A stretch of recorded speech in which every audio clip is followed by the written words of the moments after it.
The gospel reading of today is one of those ones you'll be reading and you'll be like, are you sure I'm still reading the Bible?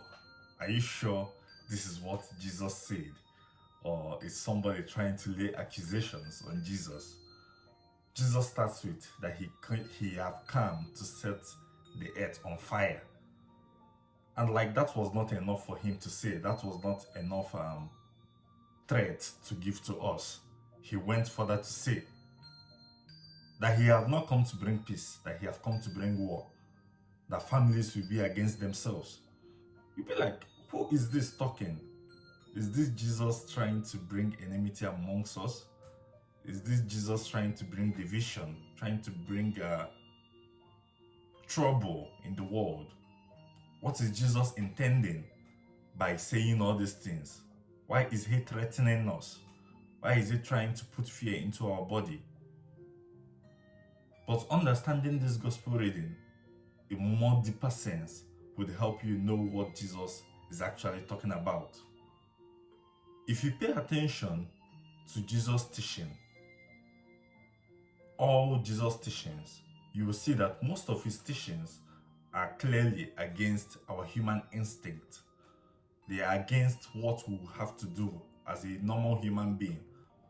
What our mind will tell us to do immediately and action happens. To love our enemies, to do good to those who persecute us. All those things are very naturally against our instinct.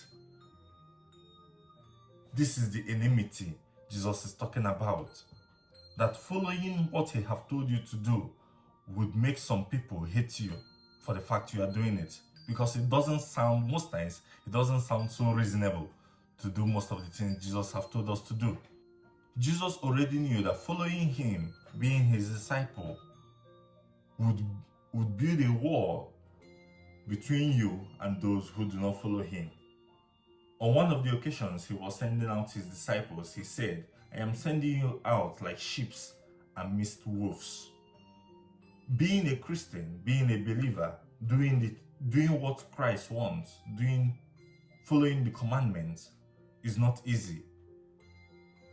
A lot of people who are now comfortable in doing the wrong will consider you their enemy. And Jesus is in today's gospel reading trying to tell us that even your family, somebody from your family might even be one of those enemies. And he's trying to make it clear to us that we shouldn't bother, that this is part of what it means for us to be his follower, for us to be Christians, that it is normal for us to have enemies, for the fact the enemies are for a good cause. For the fact the enemies you have is because you are doing the correct thing, that is completely normal. He said, he wishes that the flame was already burning, that the eagerness to do all that he has commanded is already burning within us, that we are already feeling it like something we need to start immediately. He said he wishes that we are feeling it that way. Let us pray today, dear friends, for the grace to allow ourselves to feel that burn, that fire that Jesus wants to see in us, that yearn for the gospel, that yearn for the truth. Let us pray today that the grace of God would accompany us, would make us to understand deeper the teachings of Christ and to follow it more deeply. Thank you for joining me into this. The Word Nourishes. The Word